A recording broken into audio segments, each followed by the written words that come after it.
Hi friends, welcome to Sandhya குட்டி channel. நான் உங்கள் வரலட்சுமி. இன்னைக்கு நம்ம சேனல் மூலிமா ஒரு சிம்பிளான ரெசிபி தாங்க நம்ம பார்க்க போகிறோம். ஆனால் ஹெல்த்தியான ரெசிபியும் கூட. குறைவான இன்க்ரீடியன்ஸை வச்சு நம்ம அதிகமான ஒரு பெனிஃபிட்டை நம்ம எடுத்துக்க போகிறோம். அது என்னன்னு சொல்லிட்டு பார்க்கறதுக்கு முன்னாடி நம்ம சேனலை சப்ஸ்கிரைப் பண்ணாத நண்பர்களாக இருந்தீங்கன்னா சப்ஸ்கிரைப் பண்ணிக்கிங்க. ப்ளீஸ் பெல் ஐக்கானை கிளிக் பண்ணி விடுங்க. அப்போ தான் நான் போகிற வீடியோ நோட்டிஃபிகேஷனாக கிடைக்கும்.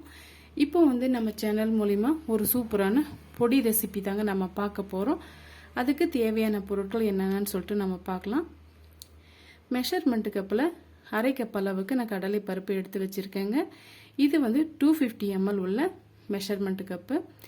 இப்போ 6-7 வெள்ளைப்பூண்டு தோல் உரிக்காமல் நல்லா வாஷ் பண்ணிட்டு தொடச்சிட்டு எடுத்து வச்சுருக்கேன்.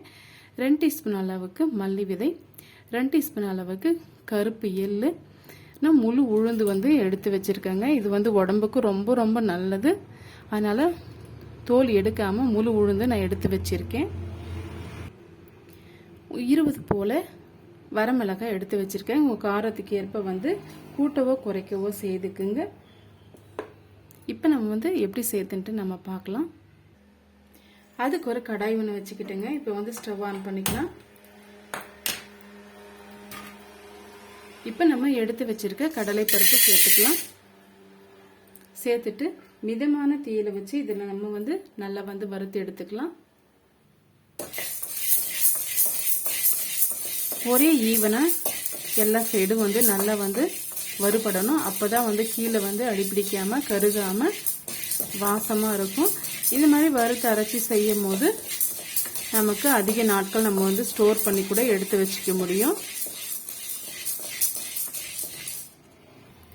பாருங்க, முந்தையத்துக்கும் இப்போதைக்கும் உங்களுக்கு கலர் நல்லா சேஞ்ச் ஆகிறது நல்லா தெரியும்.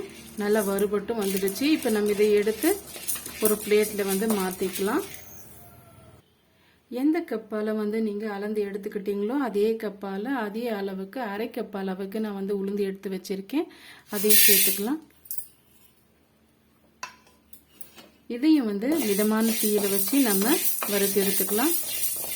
இது எப்படி வறுபட்டு இருக்கு அப்படின்னு நம்ம தெரிஞ்சுக்கிறதுக்காக இது நல்லா வறுத்து எடுக்கும் போது நல்லா உளுந்து வாசனை நல்லா கமகமன்ட்டு வருங்க. அந்த ஸ்டேஜில் நம்ம எடுத்துக்கலாம்.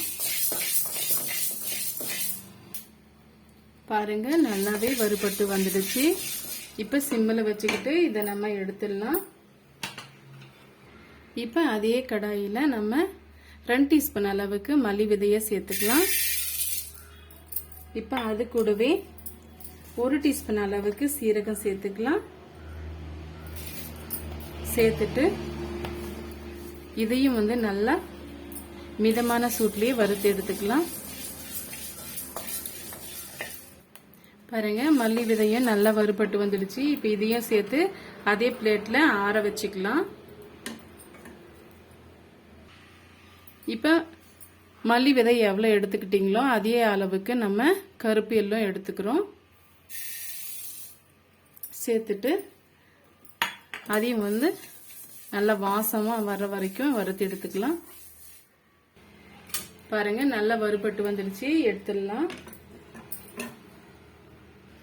இப்போ அதே கடாயில் நான் 2 கைப்பிடி அளவுக்கு கருவேப்பிலை சேர்த்துக்கிறேங்க.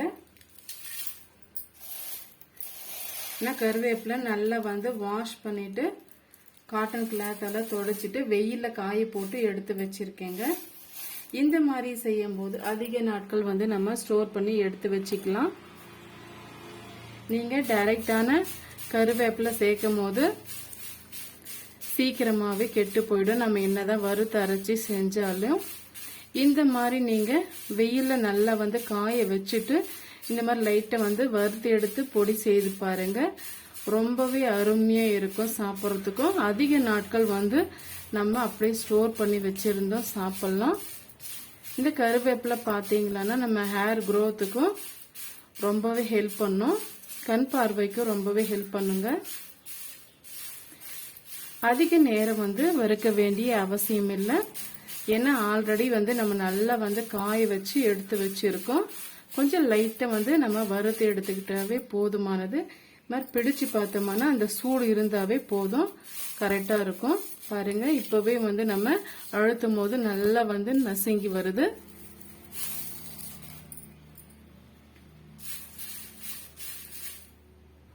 பாருங்க நல்லாவே வறுபட்டு வந்துடுச்சு. இப்ப நம்ம இதையும் எடுத்துடலாம்.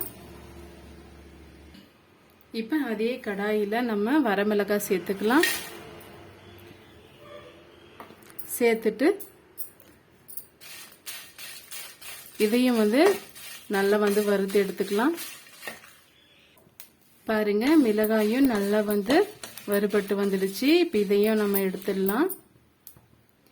இப்ப இதுக்கு 1/2 டீஸ்பூன் அளவுக்கு நம்ம கல் உப்பு சேர்த்துக்கலாம்.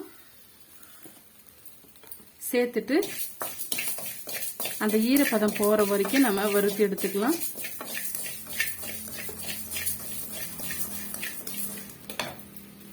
இப்ப இது கூடவே கொஞ்சமா நம்ம பெருங்காயத்தூள் சேர்த்துக்கலாம். ஒரு 1/4 டீஸ்பூன் அளவுக்கு பெருங்காயத்தூள் சேர்த்துக்கலாம். வீட்லயே வந்து சுலபமான முறையில எப்படி வந்து பெருங்காய தூள் செய்யறதுன்னு சொல்லிட்டு நம்ம ஆல்ரெடி நம்ம சேனல் மூலியமா அப்லோட் பண்ணியிருக்கோம். அது வந்து உங்களுக்கு ரொம்பவே யூஸ்ஃபுல்லா இருக்கும்னு நினைக்கிறேன். யூஸ்ஃபுல்லா இருந்ததுன்னா செக் பண்ணி பார்த்துக்கோங்க. இப்ப இது கூடவே பாத்தீங்கன்னா 6-7 வெள்ளை பூண்டு எடுத்து வச்சிருக்கோம், சேர்த்துக்கலாம். சும்மா லைட்டா வந்து ஒரு 1 மினிட்டுக்கு வறுத்து விட்டாவே போதுமானது. நீங்க விருப்பப்பட்டா ஒரு லெமன் சைஸ் அளவுக்கு புளி எடுத்து வறுத்து அரைச்சிக்குங்க. நான் வந்து புளி சேர்க்கல. புளி சேர்த்தீங்களா நீங்க சாதத்தை கூட சேர்த்தும் சாப்பிடலாம், ரொம்பவே அருமையா இருக்கும். அவ்வளவுதாங்க. இதையும் எடுத்து நம்ம நல்லா ஆற விட்டுடலாம். பாருங்க எல்லா பொருளுமே நம்ம ஒரு பிளேட்ல வச்சு ஆற வச்சு எடுத்துக்கிட்டோம். இப்போ இதை வந்து மிக்சி ஜார்ல போட்டு நம்ம கொரகொரப்பா அரைச்சி எடுத்துக்கலாம். நம்ம ஃபர்ஸ்டா வந்து மிக்சி ஜார்ல கருவேப்பிலையை வந்து நம்ம சேர்த்து கொரகொரப்பா அரைச்சி எடுத்துட்டு வந்துடலாம். பாருங்க இந்த அளவுக்கு நம்ம கருவேப்பிலையை பொடி பண்ணி எடுத்துட்டு வந்துட்டோம். இது கூடவே வந்து நம்ம வறுத்து எடுத்த இன்கிரீடியன்ஸ் எல்லாம் நம்ம சேர்த்து கொரகொரப்பா அரைச்சி எடுத்துட்டு வந்துடலாம். அரைச்சி எடுத்துட்டு வந்துட்டோம். இந்த மாதிரி கொரகொரப்பா இருந்தால் தான் வந்து நம்ம சாப்பிடும்போது கடிபடும். அப்போ வந்து ரொம்பவே டேஸ்டியா இருக்கும். இந்த பொடியை பார்த்தீங்களான்னா சாதத்துக்கு, இட்லி, தோசை எல்லாத்துக்குமே ரொம்ப அருமையா இருக்கும். இந்த வீடியோ வந்து உங்களுக்கு பிடிக்கும்னு நினைக்கிறேன். பிடிச்சிருந்தா மறக்காம சந்திக்குட்டி சேனலுக்கு சப்ஸ்கிரைப் பண்ணுங்க, லைக் பண்ணுங்க, கமெண்ட் பண்ணுங்க. ரொம்ப ரொம்ப பிடிச்சிருந்த ஃப்ரெண்ட்ஸ் அண்ட் ஃபேமிலியோட ஷேர் பண்ணுங்க. நம்ம சேனலை சப்ஸ்கிரைப் பண்ண மறந்துடாதீங்க. ப்ளீஸ் சப்ஸ்கிரைப் பண்ணுங்க. தேங்க்யூ ஃபார் வாட்சிங். Thank you my friends.